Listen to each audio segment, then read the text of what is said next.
ये main gate है, कोई भी कौंसलेट आता है सबसे पहले हम उसका टेम्परेचर चेक करते हैं, उसके बाद हम उसको आगे रेफ़र कर देते हैं।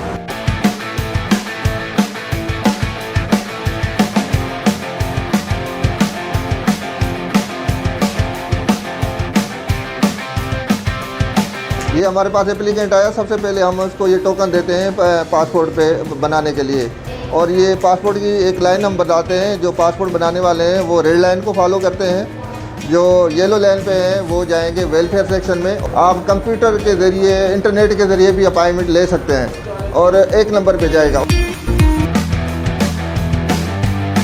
तमाम पाकिस्तानी ज़बानों के अंदर गाइडेंस दी जाती है। जो उर्दू वाले हैं उनके साथ उर्दू बोली जाती है, और जो पंजाबी समझते हैं तो उनको पंजाबी में गाइड करते हैं।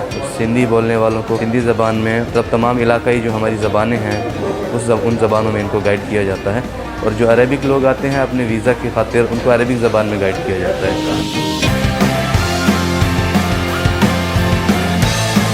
पासपोर्ट है वो आता है 14 दिन में, और जो नॉर्मल है वो 1 महीने में आता है, 28 दिन में आ जाता है। नॉर्मल पासपोर्ट 5 साल जो है उसकी फ़ीस है 84 रियाल, और जो अर्जेंट पासपोर्ट है 5 साल का उसकी फ़ीस है 140 रियाल। इसी तरह जो 10 साल का पासपोर्ट है उसकी फ़ीस है अर्जेंट की 210 रियाल और नॉर्मल की 10 साल की 126 रियाल। जब आपने आना, आपके पास पासपोर्ट ओरिजिनल होना चाहिए, शनाख्ती कार्ड वैलिड होना चाहिए और इकामा, और उनकी एक कॉपी होनी चाहिए। बच्चे के साथ है, 18 साल से कम बच्चा है तो उसके लिए आपको चाहिए कि बच्चे का ID कार्ड या नाइकॉप या बेफाम, उसकी 1 कॉपी, उसका पासपोर्ट है उसकी 1 कॉपी और इकामे की कॉपी। उसके साथ उसके पेरेंट्स, माँ बाप दोनों का इकामा, शनाख्ती कार्ड, पासपोर्ट 1 कॉपी लगेगी। इसी तरह अगर कोई एप्लीकेंट आता है उसके पास पासपोर्ट नहीं है, उसका पासपोर्ट गुम हो चुका है या कफील उसको नहीं दे रहा, तो उसके लिए उसको सबसे पहले बयान हल्फी बनाना पड़ेगा बाहर से कि मेरा पासपोर्ट मेरा कफील नहीं दे रहा या मुझसे गुम हो गया। वो अंदर 9 नंबर से साइन कराएगा, उसके बाद वो 3 नंबर से तस्दीक कराएगा, उसके बाद मेरे पास आएगा। फर्स्ट लास्ट है, पहली बार गुम हुआ है तो 5 साल का नॉर्मल है जो उसकी फ़ीस होगी 168 और 5 साल की अर्जेंट की होगी 280 रियाल। इसी तरह अगर पासपोर्ट दूसरी बार गुम हो तो उसकी फ़ीस के डबल हो जाएगी।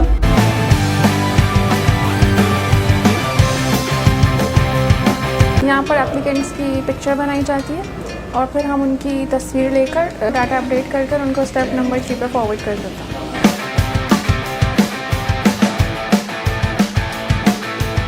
थर्ड स्टेप है, यहाँ पर फिंगरप्रिंट पिक्चर करते हैं हम, और उसके बाद फिर लोग आगे हम भेज देते हैं 4 नंबर पे।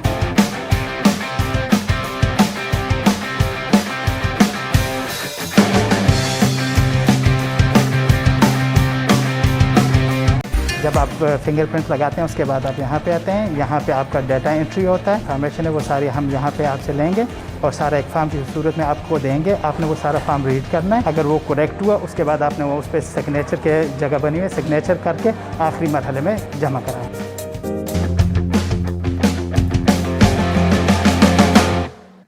ये हमारा लास्ट काउंटर है, जिसे डिसीजन काउंटर कहते हैं। बाकी तो प्रोसेस आपने माशाल्लाह देख लिया है कि जहाँ से आपको पहले टोकन इशू होता है, वहाँ पर बायोमेट्रिक होती है, बायोमेट्रिक के बाद आपका डेटा होता है, डेटा के बाद हम हमारे पास आता है। प्रीवियस डेटा नादर के साथ टैली करते हैं, उसके बाद उसकी डॉक्यूमेंटेशन वगैरह चेक करते हैं, ओरिजिनल कार्ड, पासपोर्ट वगैरह, उस करने के बाद हम उसको आगे फॉरवर्ड कर देते हैं इस्लामाबाद पासपोर्ट बनने के लिए।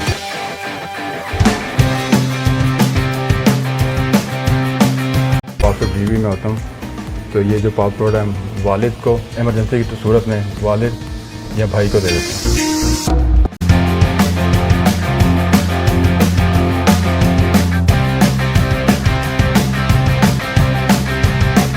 फहीम नाम है मेरा, कोरियर सर्विस में होते हैं हम लोग। यहाँ पे काउंटर नंबर 10 है, और जो लोग जद्दा से बाहर से आते हैं उनको उनके शहरों में पासपोर्ट डिलीवर कर देते हैं। 35 रियाल चार्ज करते हैं, और जो लोग जद्दा में हैं उनके 20 रियाल चार्ज करते हैं, उनको भी उनके लोकेशन पे डोर स्टेप पे पासपोर्ट डिलीवर हो जाता है।